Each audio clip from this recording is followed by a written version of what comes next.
Isang Amerikano na batang lalaki, 10 taong gulang, na may 3 buwang itinakda sa kanyang buhay, ay may huling hiling. Gusto kong makita ang bagong bilis tren ng Pilipinas. Ngunit ang kanyang ama, na may pagtatangi laban sa Pilipinas, at ang kanyang ina, na gustong matupad ang pangarap ng kanyang anak, ay nagbanggaan sa kanilang damdamin. Sa huli, tinawid ng pamilya ang karagatang Pasipiko. Ano ang kanilang nasaksihan doon? Isang buhay na naglalaho na sinikap na iligtas ng tulong ng marami. Natupad ba ang pangarap ng bata? At ano ang kapalaran na sa huli ay dumating? Sa Pediatric Hospital sa Dallas, Texas, ang sikat ng araw ng Mayo ay sumisinag sa mga puting dingding ng silid ng konsultasyon. Si Dr. Reyes, na nakaupo sa kabila, ay dahan-dahang nagsalita sa mag-asawang Miller.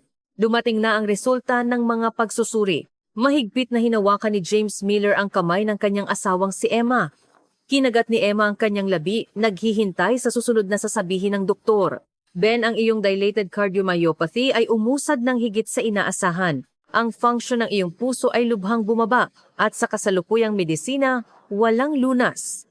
Bumaba ang isang mabigat na katahimikan sa silid ng konsultasyon. Si Dr. Reyes, na matagal nang nagsilbing pediatrician, ay hindi kailanman masasanay sa pagsasabi ng limitadong panahon sa isang 10 taong gulang na bata. Sa totoo lang, Ben, marahil ay 3 buwan na lamang ang natitira sa iyo. Tahimik na tumulo ang luha mula sa mga mata ni Emma. Mahigpit na kinuyom ni James ang kanyang kamao, pilit na pinipigilan ang kanyang damdamin. Para sa kanya, na pinalaki ng isang striktong ama na veterano sa militar, ang pagpapakita ng kahinaan ay hindi katanggap-tanggap. Si Ben, na nagbabasa ng libro sa sofa sa waiting area, ay marahil nakaramdam sa seryosong ekspresyon ng kanyang mga magulang. Nakayuko siya, nakabaluktot ang maliit na katawan, sinisikap unawain ang kanyang kapalaran. Nang gabing iyon, pagkatapos mahiga, dahan-dahang kinuha ni Ben ang modelo ng bagong bilis tren sa kanyang tabi. Ito ang kanyang kayamanan, bigay ng kanyang ama noong kanyang 3 kaarawan. Ang puting aerodynamic na katawan na may asul na linya. Ilang daan, ilang libong beses na tinitigan ni Ben ang modelong ito. Papa, mama, tinitigan niya ang kanyang mga magulang. Yakap-yakap ang modelo. Meron akong huling hiling. Ang boses ni Ben ay kalmado, hindi akma sa kanyang edad. Marahil ay marami na siyang natanggap habang 2 taon na niyang nilalabanan ang sakit. Gusto kong pumunta sa Pilipinas. Gusto kong sumakay sa totoong bagong bilis tren. Ang dingding ng kanyang silid ay puno ng mga poster ng tren. Ang bookshelf ay puno ng mga libro tungkol sa Philippine Railways. Para kay Ben, ang tren ay hindi lamang isang sasakyan. Ito ay isang pangarap, isang pag-asa, ang mismong dahilan ng kanyang buhay. Gusto kong umupo sa upuan ng driver. Gusto kong maranasan ang pakiramdam ng pagtakbo sa bilis na 300 kilometro kada oras. Gusto kong makita ang bulkang Mayon mula sa bintana ng tren. Kumikislap ang mga mata ni Ben. Mas malakas ba ang paghangad niya sa kanyang pangarap kaysa sa kanyang takot? Gusto ko ring ipakita ang mga larawan kay Michael, ang kaibigan ko sa ospital, na sumakay ako sa totoong bagong bilis tren. Hindi na napigilan ni Emma ang kanyang luha at niyakap ang kanyang anak. Si James ay nanatiling nakatayo, nakatingin sa labas ng bintana. Kinabukasan, nagkulong si James sa kanyang study room. Ang screen ng computer niya ay puno ng impormasyon tungkol sa Pilipinas. Ngunit ang puso niya ay puno ng pangamba sa pagtupad ng hiling ng kanyang anak. Ang mga kwento ng giyera sa Pasipiko na paulit-ulit na ikinukwento ng kanyang ama. Ang alaala ng kaibigan ng kanyang lolo na naging bilanggo ng mga sundalong Hapon at pinahirapan. Ang mga kwento ng mga krimen at kaguluhan sa Pilipinas na kanyang narinig sa balita. Para kay James, ang Pilipinas ay hindi kailanman naging isang bansang mapagkaibigan. Paano kung may mangyari sa bansang hindi namin naiintindihan ang wika? Bulong niya sa sarili. Ang puso ni Ben ay nasa estado na maaring huminto anumang oras. Ano ang gagawin niya kung may mangyari sa kanyang anak sa isang banyagang lugar? Kumatok si Emma sa pinto. Pwede ba tayong mag-usap? Nagharap sila.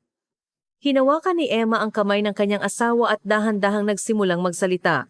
Naiintindihan ko ang iyong pag-aalala, ngunit napakaliit na lang ng oras na natitira kay Ben. Tahimik na nakinig si James. Anong kaya nating gawin? Ikadena siya sa kama at hintayin ang kanyang huling oras? O tuparin ang gusto niyang gawin? Ang boses ni Emma ay malumanay, ngunit naglalaman ng matinding determinasyon ng isang ina. Ben, tanggap na niya ang kanyang kapalaran. Kaya nga sa tingin ko, ito ang kanyang huling hiling. Kung tutulan natin, sigurado akong susuko siya at itatago ang pangarap na ito sa kanyang puso habang buhay. Lumuluha ang mga mata ni Emma. Please, James, tuparin natin ang pangarap ni Ben. May panganib, oo. Ngunit ayaw kong pagsisihan ito. Nang gabing iyon, mag-isa si James na bumisita sa silid ni Ben. Tahimik na natutulog ang kanyang anak, inilagay ang modelo ng tren sa tabi ng kanyang unan. Tinitigan ni James ang mapayapang ngiti nito at nagpasiya sa kanyang puso. Kinabukasan, sa hapagkainan, sinabi ni James kay Ben, Ben, pupunta tayo sa Pilipinas. Tutuparin namin ng mama mo ang pangarap mo. Sa wakas ay bumalik ang tunay na ngiti sa mukha ni Ben. Sa nakakatuwang ekspresyon na iyon, nakumbinsi si James na tama ang kanyang desisyon. Ano man ang hirap na naghihintay, tungkulin niya bilang ama ang tuparin ang huling hiling ng kanyang anak. Kinabukasan matapos magpasya na pumunta sa Pilipinas, muling bumisita ang pamilya Miller kay Dr. Reyes. Sa mesa ng konsultasyon ay nakalatag ang makapal na medical records at mga reseta ni Ben. Pinaplano naming maglakbay sa Pilipinas simula ni James at lumitaw ang seryosong ekspresyon kay Dr. Reyes. Ang mahabang flight ay magbibigay ng malaking stress sa puso ni Ben. Lalo na ang pagbabago ng presyon ng hangin ay mapanganib. Maingat na pinili ng doktor ang kanyang mga salita. Kung magpapatuloy pa rin kayo, kailangan ninyong sundin ang mga mahigpit na kondisyon. Sa flight, sukatin ang blood oxygen saturation kada 2 oras. Kung ang value ay bumaba sa 90%, agad na makipag-ugnayan sa flight attendant. Seryosong kumuha ng tala si Emma. Uminom ng kaunting tubig kada 30 minuto. Limitahan ang mga aktibidad sa Pilipinas sa loob ng 3 oras kada araw. Ang pagkapagod ang pinakamalaking stress sa puso. Naghanda si Dr. Reyes ng English Medical Certificate at Filipino na bersyon para sa emergency. Ang lahat ng listahan ng gamot ay isinalin din sa Filipino. Pag-uwi, sinimula ng pamilya Miller ang masusing paghahanda. Inilista ni James ang mga institusyong medikal sa Pilipinas at minarkahan sa mapa ang lokasyon ng mga ospital na malapit sa Ninoy Aquino International Airport. Inayos ni Emma ang mga kagamitang medikal, thermometer, blood pressure monitor, portable oxygen tank, at maraming gamot. Halos kalahati ng maleta ay napuno ng mga kagamitang medikal. Papa, huwag kang mag-alala ng ganoon. Okay lang ako, sinabi ni Ben sa kanyang abalang ama. Lumingon si James at bahagyang nakaramdam ng ginhawa sa positibong ngiti ng kanyang anak.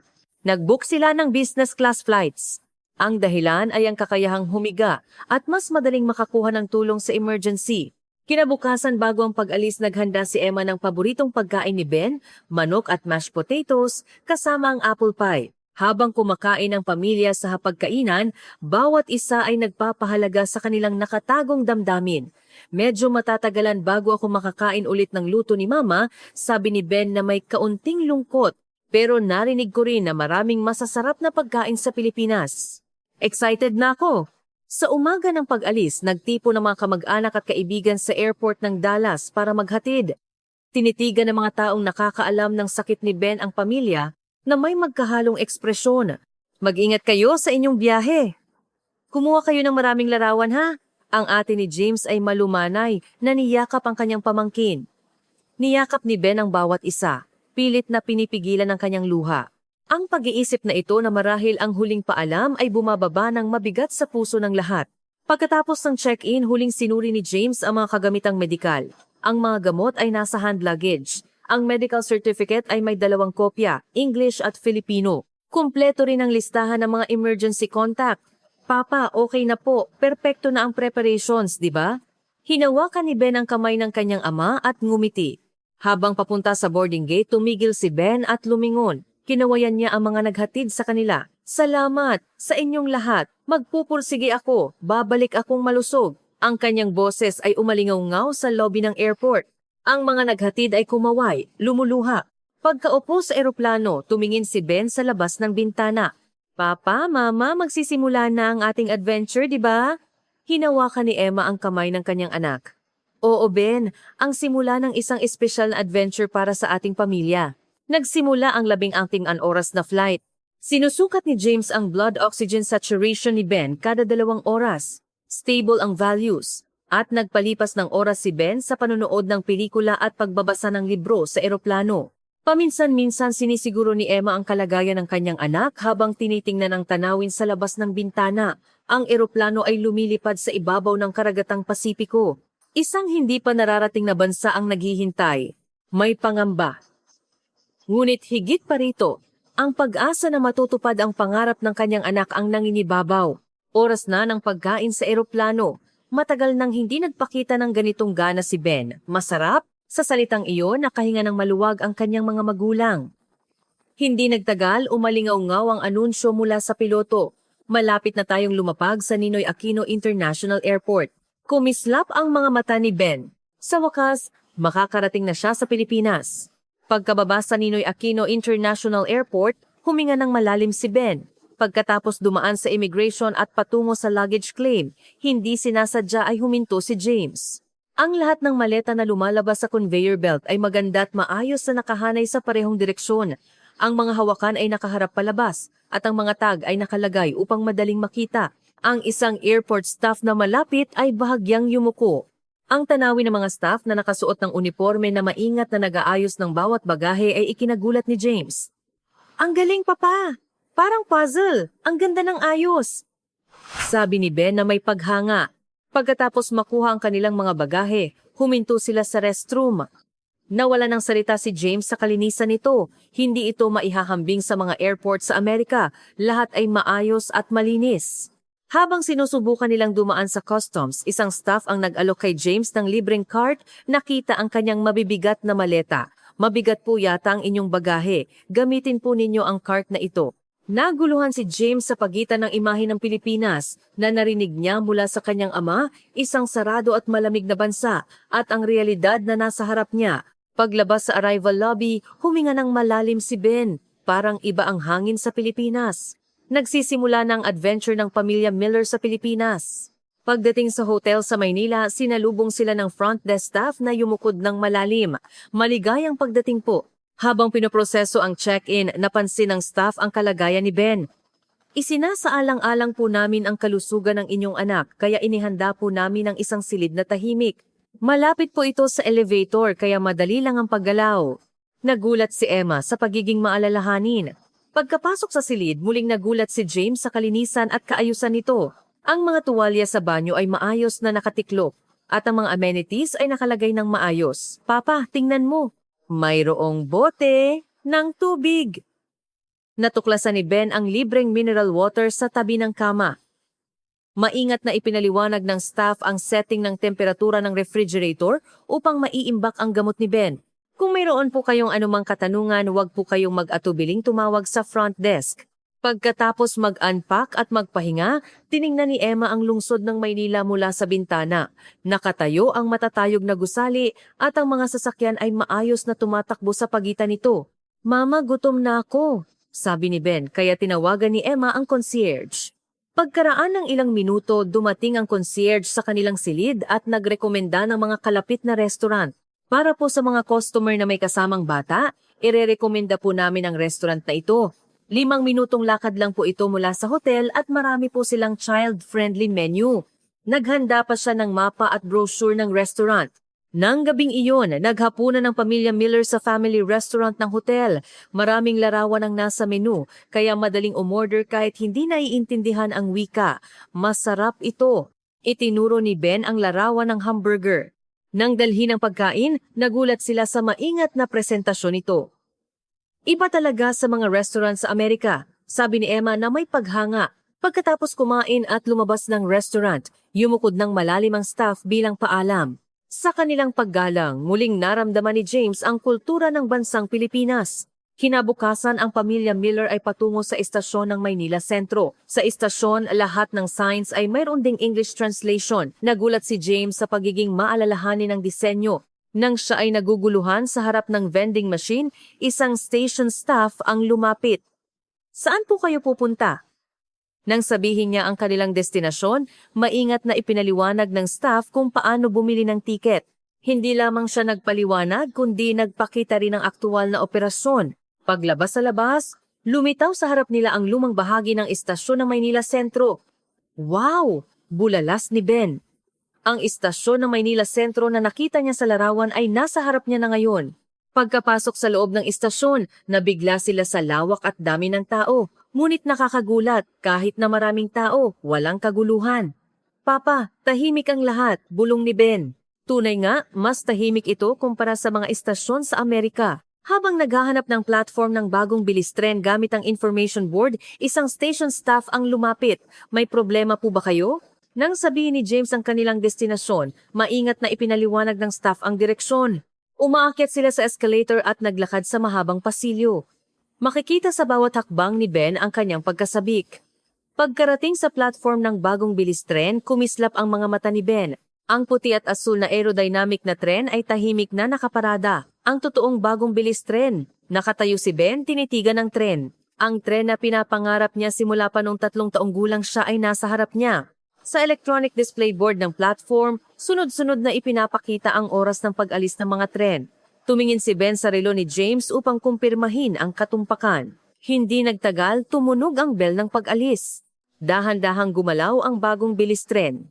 Sinuri ni James ang kanyang relo at eksakto ito sa oras na ipinapakita. Hindi ka panipaniwala, bulong ni James. Isang sistema ng tren na eksakto sa minuto. Ito ba ang pagkakaiba sa Amerika? Pinanood ni Ben ang pag-alis ng tren mula sa platform. Ang kanyang likod ay puno ng kagalakan na mas malapit na siya sa kanyang pangarap. Bukas, sasakay din tayo doon, di ba?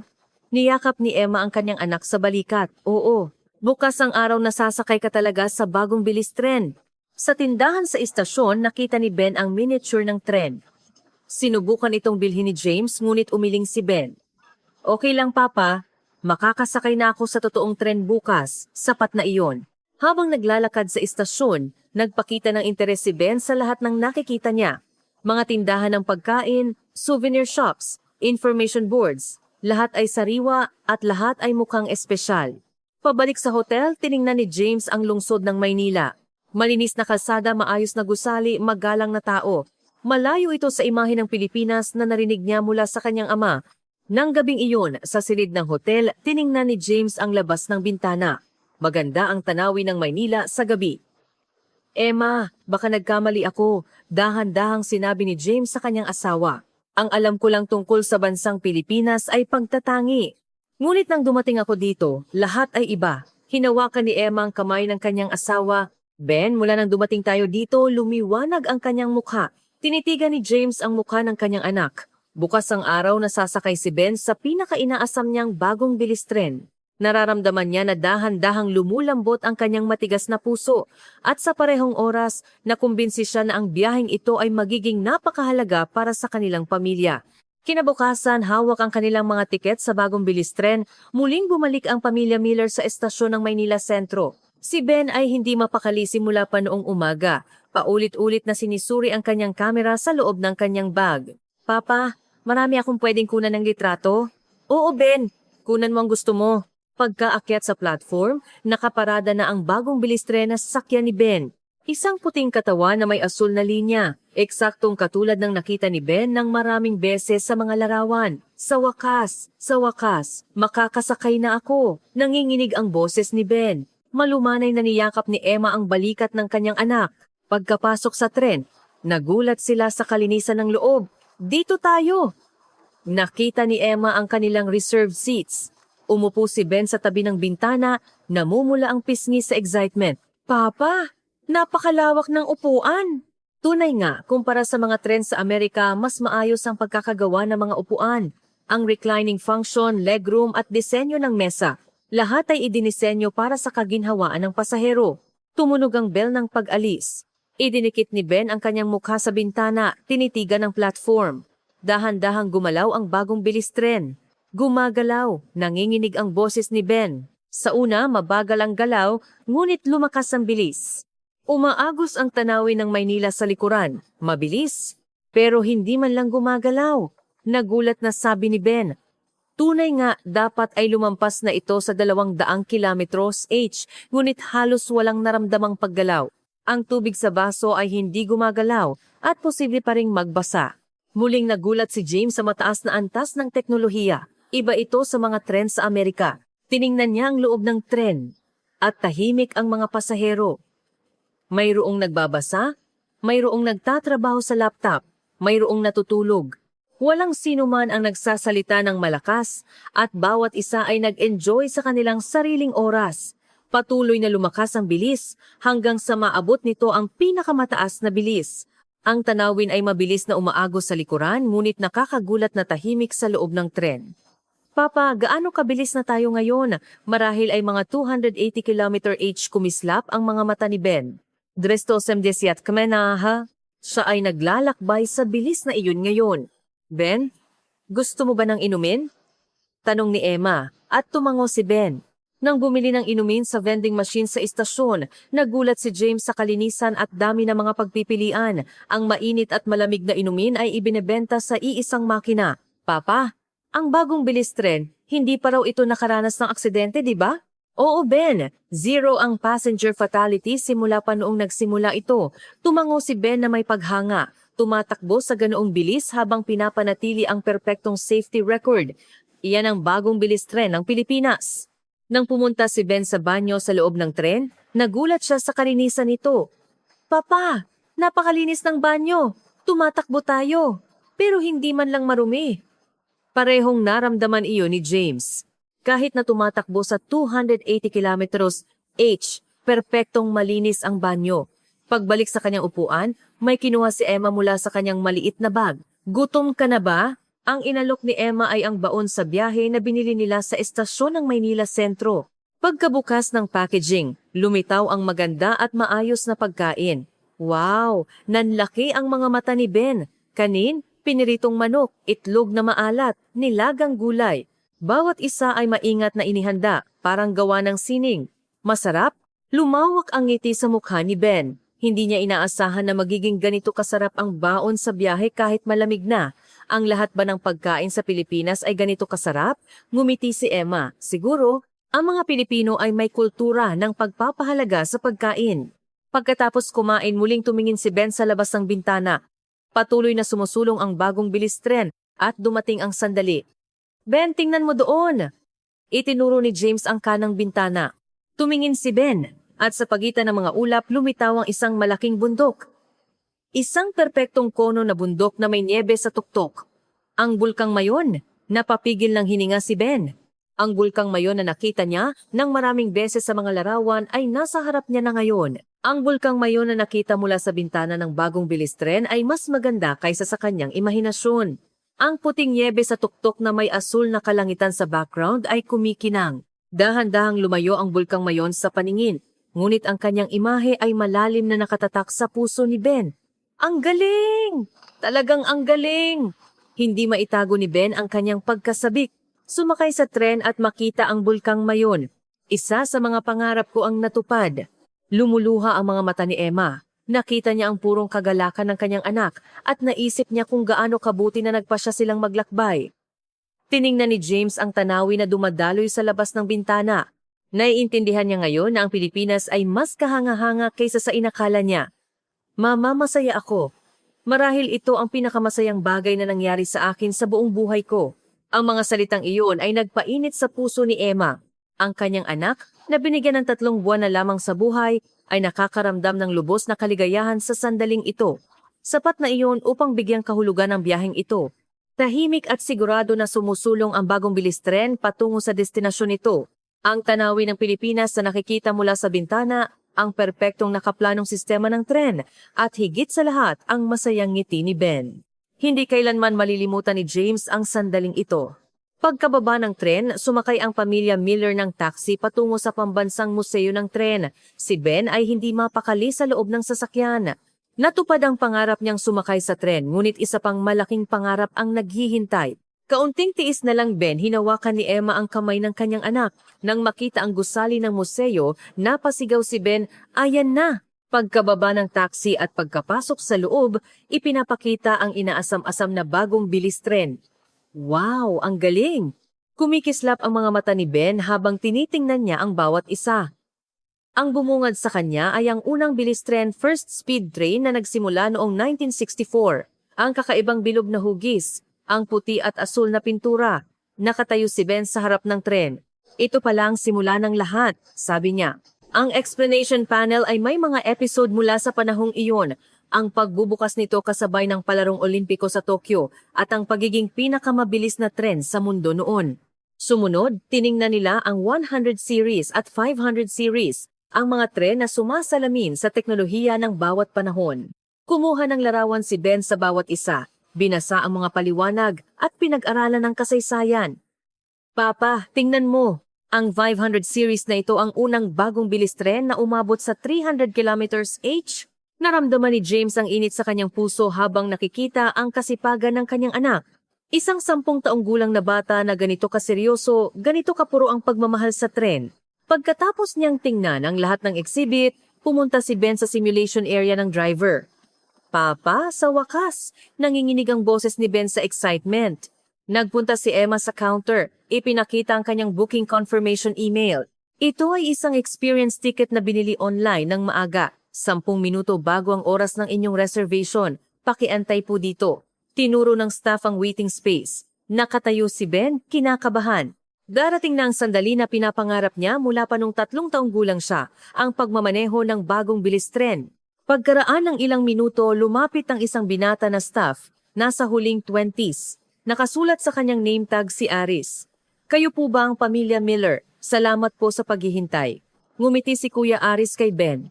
Handa na po, kaya halika po rito. Doon ay mayroong simulator na nagre-replicate ng totoong driver's seat. Nanlaki ang mga mata ni Ben. Ang mga gauges, levers, buttons, lahat ay recreated ng eksakto tulad ng totoo. Pakiupo po. Dahan-dahang umupo si Ben sa driver's seat. Sa sandaling iyon, lumiwanag ang kanyang mukha. Ito ang driver's seat! Dahan-dahang nagsimulang magpaliwanag si Kuya Aris sa tabi niya. Ito ang master controller. Dito ninyo ina-adjust ang bilis. At ito naman ang preno. Seryosong nakinig si Ben. Ang pinakamahalaga sa pagmamaneho ng bagong bilis tren ay ang pagiging punctual. Kailangan ninyong magmaneho ng eksakto upang hindi maantala kahit isang segundo. Ang paliwanag ni Kuya Aris ay propesyonal, ngunit madaling intindihin ng isang bata. Ngayon, subukan nating magmaneho. Ang destinasyon ay estasyon ng Maynila Sentro. Pagka-activate ng simulator, lumitaw ang platform ng istasyon sa screen sa harap niya. Ang oras ng pag-alis ay 2 p.m. Pakiusap na umalis ng eksakto sa oras. Tiningnan ni Ben ang orasan. 30 segundo na lang. Ang kanyang kamay ay nakalagay sa master controller. Nanginginig ang kanyang kamay sa kaba, ngunit seryoso ang kanyang mga mata. 20 segundo. 20 segundo. Nakabantay si Kuya Aris sa tabi. 5 segundo. 4 segundo. 3 segundo. Huminga ng malalim si Ben. 2 segundo. 1 segundo. Eksakto nang naging 2 p.m. iginalaw ni Ben ang lever. Dahan-dahang gumalaw ang bagong bilis tren sa screen. Perpekto, sabi ni Kuya Aris na may paghanga. Nagpabilis ang bagong bilis tren. Tiningnan ni Ben ang speed gauge at maingat na inoperahan ang lever. 100 kilometers h, 150 kilometers h, 200 kilometers h. Ang isang makatotohanang tanawin ay dumadaloy sa screen. Parang totoo nga siyang nagmamaneho ng bagong bilis tren. 5 kilometro na lang bago ang susunod na istasyon, simulan na ang pagbagal. Sinunod ni Ben ang utos ni Kuya Aris at sinimulan ang pagpepreno. Unti-unting bumaba ang bilis. At lumitaw ang platform ng istasyon. Eksaktong ihinto sa designated spot. Nakatutok si Ben sa pag-adjust ng preno. Dahan-dahang bumagal ang bagong bilis tren at huminto. Lumitaw sa screen ang stop position error, 0. Napakahusay. Perpekto ang paghinto para sa isang first-timer. Nagpalakpakan si Kuya Aris. Sina James at Emma ay nagpalakpakan din, natutuwa sa tagumpay ng kanilang anak. Tumayo si Ben mula sa driver's seat at yumuko ng malalim kay Kuya Aris. Maraming salamat po. Maraming salamat po talaga. Malumanay na hinaplos ni Kuya Aris ang ulo ni Ben. Walang anuman, natutuwa akong nakaranas nito ang isang masigasig na bata tulad mo. Paglabas sa simulator room, lumingon si Ben ng maraming beses. Nakatatak pa rin sa kanyang isip ang driver's seat. Papa, Mama, pakiramdam ko naging driver ako ng bagong bilis tren. Ang ngiti ni Ben ay ang pinakamaliwanag na nakita nila. Ang kanyang mukha ay puno ng pakiramdam ng tagumpay at kagalakan. Sasakisan, salamat po, napakasaya ko po talaga. Nanginginig ang boses ni Ben sa excitement. Inilagay ni Sasaki ang kanyang kamay sa balikat ni Ben. Walang anuman, Ang pagmamaneho mo ay kahanga-hanga, Ben. Hindi mo aakalain na ito ang unang beses mo. Talaga po? Kumislap ang mga mata ni Ben. Oo, totoo. Perpekto ang paghinto at pag-adjust ng bilis. Marahil ay makakaya mong maging driver ng bagong bilis tren sa hinaharap. Ang mga salita ni Sasaki ay nagpalaki ng dibdib ni Ben. Tinitigan ni na James at Emma ang nagniningning na mukha ng kanilang anak. Para sa sandaling ito, sila ay nagmula pa sa Amerika. Hinaplos ni James ang ulo ng kanyang anak. Hindi pa rin bumababa ang kanyang excitement. Doon, naging driver ako ng bagong bilis tren. Paglabas sa simulation room, hindi pa rin nawawala ang excitement ni Ben. Papa, Mama, gusto kong magpakuha ng souvenir photo. Mayroong photography spot sa labas ng museo, sabi ni Emma habang tinitingnan ang information map. Pagpunta sa outdoor exhibit area malapit sa entrance ng museo, ipinapakita ang harapang bahagi ng unang bilis tren, isang life-size monument. Wow! Nabigla si Ben sa laki nito. Magpakuha tayo ng souvenir photo dito, sabi ni James, kinuha ang kanyang kamera. Ben, tumayo ka sa harap ng tren. Tumayo si Ben sa tabi ng harapang bahagi ng tren. Sa sandaling iyon, lumitaw ang pinakamagandang ngiti sa kanyang mukha. Ang kagalakan ng kanyang pangarap na natupad, ang pakiramdam ng tagumpay sa pagmamaneho ng tren, at ang kaligayahan na kasama ang kanyang mga magulang. Lahat ay nakasama sa ngiti na iyon. Ilang beses na tumunog ang shutter. Gusto po ba ninyong kunan ko kayo ng litrato? Inalok ng isang staff na malapit. Pumila ang pamilya Miller sa harap ng tren. Tumayo si Ben sa pagitan ng kanyang mga magulang at ngumiti sa kamera. Cheese! Kinuna ng staff ang larawan. Ang larawan na iyon ay nakakuha ng isang perpektong sandali ng kaligayahan. Pagkatapos ng photoshoot, bumalik sila sa loob ng museo. Mukhang hindi pa rin tapos si Ben sa pagtingin sa mga exhibit. Pwede pa po ba akong tingnan ng unang bilis tren ng isang beses pa? Siyempre, Ben, ngumiti si Emma. Pagbalik sa exhibit area, tumayo si Ben sa harap ng unang bilis tren. Mahigpit niyang tinitigan ang bilog na hugis nito. Ito pala ang simula ng lahat, sabi niya. Nagsimula ito noong 1964, taon ng palarong Olimpiko sa Tokyo. Ang pinakamabilis na bilis nito noon ay 210 kilometers HH, ang unang high-speed rail sa mundo. Parang inukit niya ang kasaysayan sa kanyang puso. Papa, ang galing talaga ng mga taong gumawa ng tren na ito. Mula sa wala, nakagawa sila ng ganito kahangahangang bagay. Sa mga salita ni Ben, naramdaman ni James ang paglaki ng kanyang anak. Sa shop ng museo, bumili si Ben ng photobook ng tren. Ito, titingnan ko ito ng paulit-ulit pag-uwi, para hindi ko makalimutan ang araw na ito. Pagkatapos magbayad sa counter, binigyan siya ng isang maliit na sticker ng cashier bilang libre. Ito po ay sticker ng tren, bilang souvenir po. Salamat po. Masayang tinanggap ni Ben. Paglabas sa shop, kumaway si Kuya Aris, na nasa simulation room. Ben, napakasaya ko talaga ngayong araw. Kung magkakaroon ka ulit ng pagkakataong bumalik sa Pilipinas, bumisita ka ulit ha? Opo. Babalik po ako. Buong lakas na sagot ni Ben. Sa susunod, ipapakita ko sa iyo ang mas maraming bagong bilis tren. Maraming salamat po, Kuya Aris. Paglabas ng museo, lumingon si Ben ng maraming beses sa gusali. Ito ang pinakamagandang araw. Ang kanyang mukha ay puno ng kasiyahan at kaligayahan. Sa labas ng museo, huminga ng malalim si Ben. Papa, Mama, maraming salamat po talaga sa pagbibigay po sa akin ng ganito kagandang karanasan. Niyakap ni Emma ang balikat ng kanyang anak. Walang anuman, Ben. Ang makita kang masaya ang pinakamalaking kaligayahan namin. Sinuri ni James ang kanyang relo. Lampas na ng 4 p.m. Matagal nang lumampas ang limitasyon ng doktor na 3 oras na aktibidad kada araw. Ben, hindi ka ba medyo pagod? Hindi po, Papa. Okay lang ako. Napakasaya ko kaya hindi po ako mapapagod, buong sigla na sagot ni Ben. Ngunit sa sandaling iyon, bahagyang napakabali si Ben. Ben? Nag-alala na tawag ni Emma. Okay lang, nadapa lang ako ng kaunti. Sinubukan ni Ben na ngumiti, ngunit medyo maputla ang kanyang mukha. Maingat na pinagmasdan ni James ang kanyang anak. Tunay nga, medyo mabilis ang paghinga nito. Ben, okay ka ba talaga? Opo, okay lang po. Ngunit walang lakas ang boses ni Ben. Kinuha ni Emma ang pulse oximeter mula sa kanyang bag. Suriin lang natin. Pagkakabit nito sa daliri ni Ben, lumitaw ang reading, 89%, mas mababa sa normal. Magpahinga tayo sandali. Pinaupo ni Emma ang kanyang anak sa isang kalapit na bench. Pagkaupo, inilagay ni Ben ang kanyang kamay sa kanyang dibdib. Mama, medyo masakit ang dibdib ko. Sa mga salitang iyon, nagbago ang ekspresyon ni Emma. Agad ding naintindihan ni James ang pagiging seryoso ng sitwasyon. Ben, huminga ka ng malalim. Dahan-dahan lang. Sinubukan ni Ben na huminga ng malalim tulad ng sinabi, ngunit hindi niya magawa. Hindi siya makahinga. Lalong namumutla ang mukha ni Ben. Nagmamadaling kinuha ni Emma ang gamot. Ben, inumin mo ito. Ngunit nanginginig ang mga kamay ni Ben. At hindi niya mahawakan ang gamot. Sa sandaling iyon, biglang bumagsak ang katawan ni Ben. Ben! Agad na inalalaya ni James ang kanyang anak. Nakabukas ang mga mata ni Ben ngunit hindi nakatutok. Nagsisimula ng maging asul ang kanyang mga labi.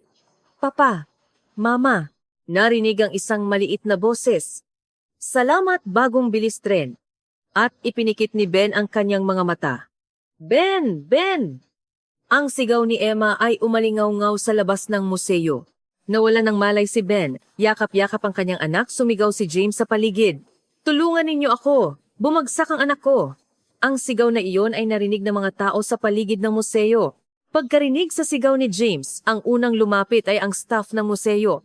Anong nangyari po? Tiningnan ng staff ang kalagayan ni Ben at agad na naintindihan ang sitwasyon. Tatawag po kami agad ng ambulansya.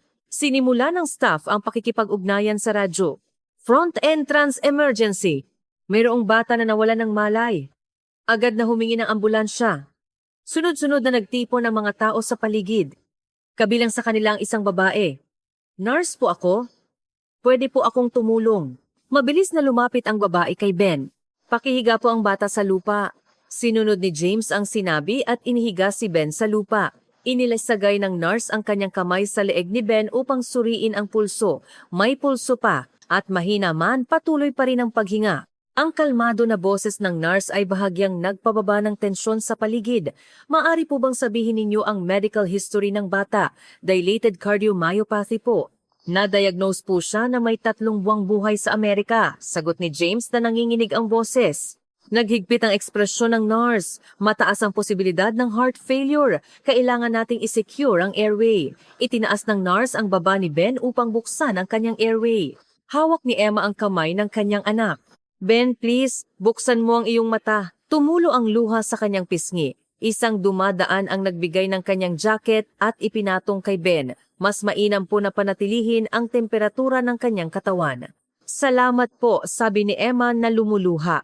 Muling lumapit ang staff ng museo. Darating po ang ambulansya sa loob ng 5 minuto. 5 minuto, naramdaman ni James na ang oras na iyon ay parang walang katapusan. Patuloy na sinusubaybayan ng nurse ang kalagayan ni Ben. Bumababa ang bilang ng paghinga. Maaari po bang sukatin ang blood oxygen saturation? Nagmamadaling kinuha ni Emma ang pulse oximeter mula sa kanyang bag. Ito po, ikakabit ng nurse ang device sa daliri ni Ben. Lumitaw ang reading, 82%. Delikadong antas ito. Sa mga salita ng nurse, nawala ng dugo ang mukha ni Emma. Maaari po bang lumayo kayo ng kaunti? Sumunod ang mga tao at lumayo. Sinimulan ng staff ng museo na maglaan ng espasyo para makapasok ang ambulansya. Nagulat si James sa nakita. Ang mga hindi kakilalang Pilipino ay buong lakas na tumutulong sa isang Amerikanong bata na hindi nila naiintindihan ang wika. Emma, ang mga taong ito. Bulong ni James sa kanyang asawa. Tumango si Emma. Lahat sila ay tumutulong kay Ben. Nilapitan ng nurse si Emma. Nanay, pakiusap, kausapin ninyo ang inyong anak. Kahit walang malay, baka naririnig niya ang boses ninyo. Inilapit ni Emma ang kanyang mukha sa tainga ni Ben. Ben, si Mama ito. Naririnig mo ba? Hindi ka nag-iisa. Sina Papa at Mama at napakaraming tao ang tumutulong sa iyo. Nanginginig ang boses ni Emma, ngunit puno ito ng pagmamahal. Kaya, Ben, lumaban ka. Huwag kang susuko. Tinitigan ni James ang kanyang asawa at anak. Nalulunod sa kanyang kawalang kakayahan. Bilang ama, wala siyang magawa. Tanging ang manalangin lamang. Sa sandaling iyon, may nagbago sa puso ni James. Bago sila dumating sa bansang ito, hindi siya naniniwala sa Pilipinas. Ang mga kwento ng giyera na narinig niya mula sa kanyang ama, ang imahe na nakita niya sa media, lahat ay pagtatangi. Ngunit ano ang nangyayari sa harap niya ngayon? Ang mga hindi kakilalang Pilipino ay buong lakas na tumutulong sa isang Amerikanong bata. Ang nurse ay nagsasakripisyo ng kanyang araw ng pahinga upang magbigay ng first aid. Ang mga dumadaan ay nag-aalok ng kanilang mga damit. Maraming salamat po, yumuko si James sa mga tao sa paligid. Maraming salamat po talaga. Ang mga salitang ito ay galing sa kaibuturan ng kanyang puso. Mula sa malayo, narinig ang tunog ng sirena. Ambulansya na po, sabi ng nurse, at huling sinuri. Na-maintain po ang paghinga, at mahina man, patuloy pa rin ang pulso. Pagkaraan ng ilang segundo, huminto ang ambulansya sa harap ng museo. Bumukas ang likurang pinto, at tumakbo ang mga paramedic habang tinutulak ang stretcher. Sino po ang pasyente? Dito po, itinaas ng nurse ang kanyang kamay. Mabilis na sinuri ng mga paramedic ang kalagayan ni Ben. 10 taong gulang, lalaki, mababa ang antas ng malay, mahina ang paghinga, may cyanosis. Ang isa pang paramedic ay naghahanda ng mga kagamitang medikal. Ipinaliwanag ng nurse ang nangyari. Nawalan po siya ng malay, mga 5 minuto na ang nakalipas. Na-secure po ang airway at patuloy pa rin ang paghinga. Ang blood oxygen saturation ay 82%. Naiintindihan po, sabi ng paramedic, at inilagay ang oxygen mask sa mukha ni Ben. Anong sakit po? Ibinigay ni James ang medical certificate. Dilated cardiomyopathy po. Okay po, ililipat po namin agad siya. Nagsalita ang mga paramedic kina James at Emma. Bago pa gumalaw ang stretcher, lumapit si Emma sa nurse. Maraming salamat po talaga. Malumanay nang ngumiti ang nurse. Walang anuman. Ipinagdarasal ko ang paggaling ng inyong anak. Yumuko rin si James sa staff ng museo. Maraming salamat po talaga sa inyong lahat. Inilipat ang stretcher sa ambulansya. Pagkasara ng likurang pinto ng ambulansya, ipinagpatuloy ng paramedic ang treatment. Blood pressure 75/48, pulso 60. Ang isa pang paramedic ay nakikipag-ugnayan sa ospital. 10 taong gulang, lalaki, may kasaysayan ng dilated cardiomyopathy, mababa ang antas ng malay, 5 paghinga kada minuto, blood oxygen saturation 82%, pinaghihinala ang acute exacerbation ng heart failure. Tinatayang oras ng pagdating. 12 minuto. Gumalaw ang ambulansya. Sa loob ng sasakyan, patuloy na hinawakan ni Emma ang kamay ni Ben. Nandito si Mama, kaya magiging okay ka. Kanina lang naranasan ng kanyang anak ang driver's simulator ng bagong bilis tren doon at nagpakita ng pinakamagandang ngiti sa kanyang buhay. Ngayon siya ay nasa pagitan ng buhay at kamatayan. Patuloy na ginawa ng mga paramedic ang treatment ng kalmado. Dahil sa oxygen therapy, tumaas ang blood oxygen saturation sa 87%. Stable na ang vital signs. Tinanong ni Emma ang paramedic, "Okay lang po ba ang anak ko?" Sumagot ang paramedic na may malumanay na ekspresyon, "Ginagawa po namin ang lahat ng aming makakaya." Pagdating sa ospital, agad po siyang titingnan ng isang espesyalista. Sa mga salitang iyon, nakakita si Emma ng kaunting pag-asa. Patuloy na dumaan ang ambulansya sa mga signal. Ang ibang sasakyan ay nagbibigay daan at pinapauna ang ambulansya. 7 minuto na lang, sabi ng paramedic. 7 minuto na lang. Nagsisimula ang mahabang 7 minuto na nakasalalay ang buhay ng kanyang anak. May mga taong sumusubok iligtas ang kanyang anak sa lungsod na ito. Patuloy na nagdasal si Emma sa kanyang puso, "Panginoon, pakiusap, iligtas ninyo ang aking anak." At salamat sa mga tao ng bansang ito. Hindi nagtagal, bumagal ang ambulansya. Darating na po tayo. Mula sa labas ng bintana, nakita ang malaking gusali ng ospital, Kyoto City General Medical Center. Huminto ang ambulansya at bumukas ang likurang pinto.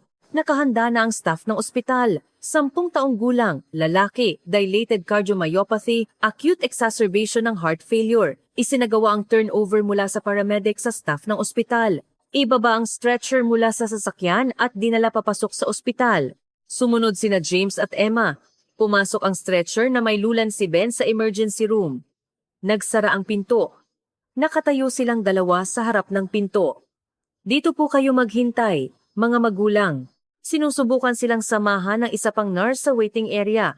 Ngunit sa sandaling iyon, lumitaw ang isang babaeng doktor mula sa operating room. "Kayo po ba ang pamilya ni Ben Miller?" Lumapit ang doktor na nakasuot ng white coat na may kalmadong ekspresyon. "Ako po si Dr. Santos. Ako po ang inyong cardiac surgeon." Inialok ni Dr. Santos ang dalawa ng upuan. "Una po, kumpirmahin natin ang kasalukuyang kalagayan ni Ben. May dala po ba kayong medical certificate?" Ibinigay ni James ang medical certificate na ibinigay sa kanya ng ospital sa Amerika. Mabilis na tiningnan ni Dr. Santos ang medical certificate, dilated cardiomyopathy, diagnosed with 3 months to live. Sinabi po sa Amerika na hindi na po siya maaaring operahan, di ba? Kalmado ang boses ni Dr. Santos, ngunit ang kanyang mga mata ay naglalaman ng seryosong liwanag. Pakiusap, hintayin po ninyo ng kaunti. Ipapaliwanag ko po agad ang resulta ng pagsusuri. Bumalik si Dr. Santos sa operating room. Dahan-dahang gumalaw ang kamay ng orasan. 10 minuto ang lumipas. Bumukas ang pinto ng operating room at muling lumitaw si Dr. Santos. Napakaseryoso ng kalagayan ni Ben. Ang function ng puso ay bumaba ng mabilis at sa ganitito, 48 oras na lang ang kanyang itatagal na wala ng dugo ang mukha ni Emma. Pero, may paraan pa po ba? Tinitigan ni Dr. Santos ang mga mata nilang dalawa. May paraan? Operasyon. Nagulat si James. Operasyon? Ngunit sinabi ng doktor sa Amerika na imposible. Totoo, napakahirap na operasyon ito. Ngunit mayroon kaming pinakabagong teknolohiya at isang team na may maraming karanasan, ang boses ni Dr. Santos ay puno ng tiwala. Ang puso ni Ben ay bata pa. May sapat na posibilidad pa rin para sa paggaling. Ngunit pinili ni Dr. Santos ang kanyang mga salita.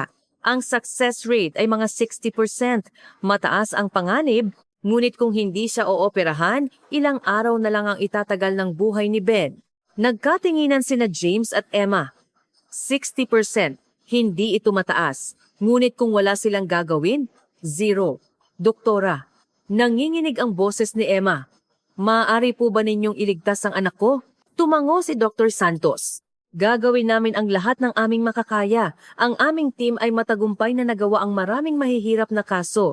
Ililigtas din namin si Ben. Sa mga salitang iyon, nagpasiya si James. Doktora, pakiusap. Iligtas ninyo ang anak ko. Yumuko ng malalim si James. Parehong yumuko si Emma. Naiintindihan ko. Agad nating simulan ang paghahanda para sa operasyon. Nagbigay ng utos si Dr. Santos sa NARS. Kolektahin ang surgery team. Lahat ng cardiovascular specialists. Mabilis na gumalaw ang NARS.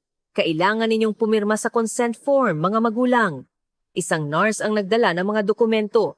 Kinuha ni James ang panulat na nanginginig ang kamay. Ang panganib ng operasyon, ang posibilidad ng mga komplikasyon. Lahat ay nakasulat. Ngunit isa lang ang pagpipilian. Sa sandaling pumirma siya, ipinatong ni Emma ang kanyang kamay sa kamay ng kanyang asawa. Sama-sama. Pumirma silang dalawa sa consent form. 30 minuto pagkaraan, handa na ang operating room. Dinala si Ben sa operating room sa pamamagad ng stretcher. Sa pasilyo, nagpaalam sina James at Emma sa kanilang anak. Mukhang natutulog si Ben. Lumaban ka, Ben, bulong ni Emma.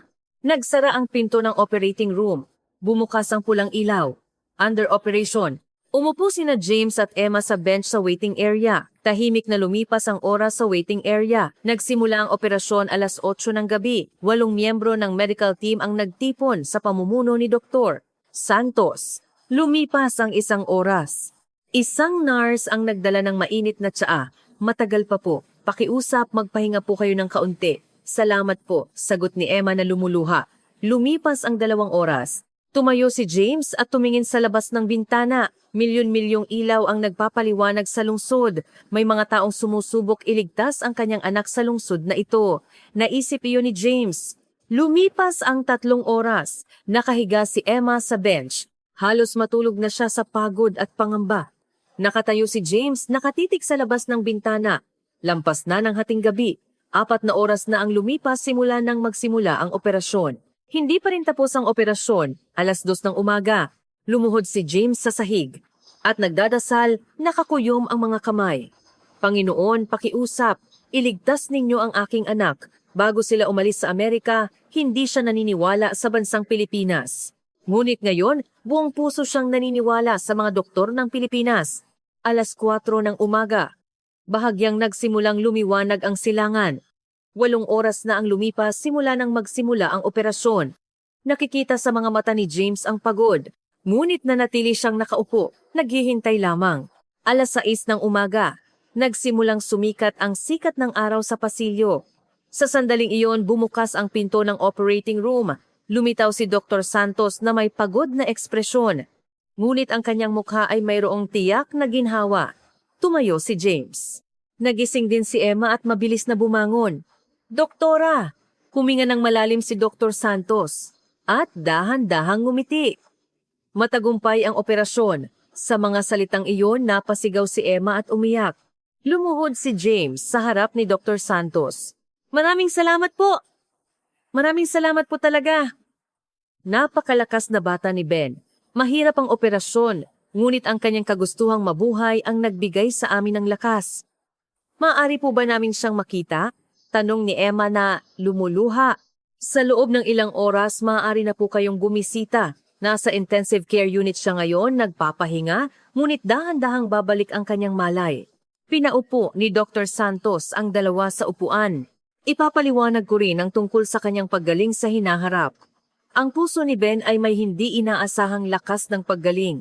Kailangan niya ng 2 linggo ng pagpapaospital, ngunit pagkatapos noon, makakabalik na siya sa normal na buhay. Normal na buhay? Tanong ni James na hindi makapaniwala. Tama po. Sa tamang pangangalaga, si Ben ay makakapamuhay tulad ng ibang bata. Ito ay isang bagay na hindi kailanman narinig niya mula sa mga doktor sa Amerika. Ang liwanag ng bukang liwayway ay nagpapaliwanag sa pasilyo ng ospital. Sa wakas, natapos ang mahabang gabi. 3 araw pagkatapos ng operasyon, nagising si Ben sa intensive care unit. Mama! Narinig ang maliit na boses ni Ben. Hinawakan ni Emma ang kamay ng kanyang anak. Nagising ka na, anak. Dahan-dahang tiningnan ni Ben ang paligid. Saan ako? Ospital. Oo, ospital sa Pilipinas. Si Dr. Santos ang tumulong sa iyo. Inilagay ni Ben ang kanyang kamay sa kanyang dibdib. Gumaling na ang puso ko? Oo. Hindi pa ito kumpleto, ngunit sigurado akong gumagaling na ito. Lumuluha ang mga mata ni Ben. Buti na lang. Pagkaraan ng 1 linggo, nakalipat si Ben sa General Ward. Mula sa bintana ng kanyang silid, nakikita niya ang lungsod ng Kyoto. Papa, tingnan mo, nakikita ko ang release ng tren doon. Tunay nga sa malayo, nakikita ang elevated track. Gusto ko ulit sumakay sa bagong bilis tren. Hinaplos ni James ang ulo ng kanyang anak. Oo anak, paglabas mo ng ospital, makakasakay ka ulit. Sa araw ng discharge, nagpaalam ang pamilya Miller kay Dr. Santos. Ang puso ni Ben ay talagang gumaling ng napakabilis. Hindi na kayo kailangang mag-alala sa mga salita ni Dr. Santos. Santos, nakahinga ng maluwag ang buong pamilya. Doktora, maraming salamat po talaga. Kung wala po kayo, ang anak ko ay... Yumuko ng malalim sina James at Emma. Walang anuman. Ang lakas ng buhay ni Ben ang pinakamalakas sa lahat. Binigyan ni Dr. Santos si Ben ng isang maliit na kahon. Buksan mo ito. Pagkabukas ni Ben ang kahon, mayroon itong maliit na keychain ng tren. Ito ay koleksyon ng aking anak noong bata pa siya. Gusto kong dalhin mo ito. Maraming salamat po. Iingatan ko po ito. Yakap-yakap ni Ben ang keychain sa kanyang dibdib. Pagkatapos ng discharge, bumisita ang pamilya Miller sa pambansang museo ng tren. Sinalubong sila ni Kuya Aris. Ben, natutuwa akong nakagaling ka na.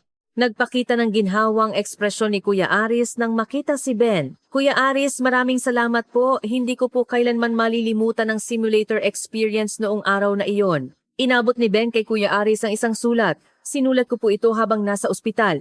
Maingat na tinanggap ni Kuya Aris ang sulat. Tinitigan ni Ben ng diretso si Kuya Aris. Kuya Aris, nagpasya po ako. Sa hinaharap, magiging driver po ako ng bagong bilis tren. Lumiwanag ang mukha ni Kuya Aris. Napakagandang balita. Sa panahong iyon, bumalik ka ulit dito ha at i-drive ang totoong bagong bilis tren. Opo, sigurado po ako. Pangako po. Ang mga mata ni Ben ay naglalaman ng matinding determinasyon. Paglabas ng museo, lumingon si Ben ng maraming beses at kumaway. Ito ang pinakamagandang araw. Ang kanyang ekspresyon ay puno ng kasiyahan at kaligayahan. Sa labas, huminga ng malalim si Ben. Papa, Mama, maraming salamat po talaga sa pagbibigay po sa akin ng ganito kagandang karanasan. Niyakap ni Emma ang balikat ng kanyang anak. Walang anuman, Ben. Ang makita kang masaya ang pinakamalaking kaligayahan namin. Kinabukasan bago umuwi, nagpunta ang pamilya Miller sa estasyon ng Kyoto. Papa, makakasakay ulit ako sa bagong bilis tren. Nanginginig ang boses ni Ben. Naramdaman ni James ang init sa kanyang puso habang nakikita ang malusog na itsura ng kanyang anak. Ilang linggo lang ang nakalipas, siya ay nasa pagitan ng buhay at kamatayan. Pagkatayo sa platform ng bagong bilis tren, Tahimik na nakaparada ang puti at asul na tren. Tara na, malumanay na sabi ni Emma. Pagkapasok sa tren, umupo si Ben sa tabi ng bintana. Gumalaw ang bagong bilis tren, dahan-dahang umaagos ang tanawin ng Kyoto sa likuran. Paalam Kyoto, salamat, bulong ni Ben. Mula sa bintana ng tren, sunod-sunod na lumilitaw at nawawala ang tanawin ng Pilipinas. At dumating ang sandali. Ben, tingnan mo sa kanan! Itinuro ni Emma ang bintana. Tumingin si Ben at lumitaw ang Bulkang Mayon. Ang perpektong kono na bundok na may nyebe sa tuktok. Napapigil ng hininga si Ben. Mas maganda at mas malakas ang itsura nito kaysa sa nakita niya noon. Papa, Mama, buhay ako, di ba? Makikita ko ulit ang Bulkang Mayon na ganito. Lumuluha ang mga mata ni Ben. Hinawakan ni Emma ang kamay ng kanyang anak. Oo, Ben, buhay ka. At sa hinaharap, makikita mo ito ng matagal. Dahan-dahang lumayo ang Bulkang Mayon sa paningin, pero nakatatak na ang imahe sa puso ni Ben. Magbabalik ako. Magiging driver ako ng bagong bilis tren at araw-araw kong titingnan ang tanawin na ito. Pagdating sa Ninoy Aquino International Airport, huminga ng malalim si Ben. Paalam Pilipinas, ngunit sigurado akong babalik ako. Habang papunta sa boarding gate, lumingon si Ben ng maraming beses. Tinitigan niya ang tanawin ng Pilipinas hanggang sa huling sandali. Pagka-take off ng eroplano, patuloy na tiningnan ni Ben ang labas ng bintana, ang mga lumiliit na isla ng Pilipinas. Hintayin mo ako, Pilipinas. Sigurado akong babalik ako. 5 taon pagkaraan, si Ben, na 15 taong gulang na ay lumaking isang honor student sa high school. Ang dingding ng kanyang silid ay may nakapaskil na mapa ng Pilipinas at mga poster ng bagong bilis tren. Sa kanyang mesa ay nakatambak ang mga libro tungkol sa Transport Mechanical Engineering. Patuloy na nagpadala ng sulat si Ben sa kanyang mga benefactor sa Pilipinas kada taon, kay Kuya Aris, kay Dr. Santos. Ikinukwento niya ang kanyang paglaki at patuloy na ipinapahayag ang kanyang pasasalamat. Sa susunod na taon, mag-exam po ako sa Transport Mechanical Engineering Department ng isang universidad sa Pilipinas. At sa hinaharap, magiging driver po ako ng bagong bilis tren. Patuloy na ikinukwento ni James sa mga pagtitipon ng komunidad ang ganda ng Pilipinas. Maraming Amerikano na nakarinig sa kanyang kwento ang nagbago ang pananaw sa Pilipinas. Nagsimulang magboluntaryo si Emma sa ospital. Ang pagmamalasakit na natutunan niya sa Pilipinas ay isinasagawa niya ngayon. At ngayon, may isang sulat na dumating kay Ben. Ang nagpadala ay si Aris. Kay Ben? Natutuwa akong marinig na mag-aaral ka ng Transport Mechanical Engineering. Naghihintay kami dito sa Pilipinas. Inaasahan ko ang araw na magiging driver ka ng bagong bilis tren. Habang binabasa ni Ben ang sulat, tiningnan niya ang labas ng bintana. Tumindig siya, tiningnan ang mapa ng Pilipinas na nakapaskil sa dingding at tahimik na nangako, babali ako. Magiging driver ako ng bagong bilis tren at gaganti sa mga taong tumulong sa akin noong araw na iyon. Isang buhay na naligtas sa Pilipinas ay nagsimula ng tumakbo patungo sa isang bagong pangarap.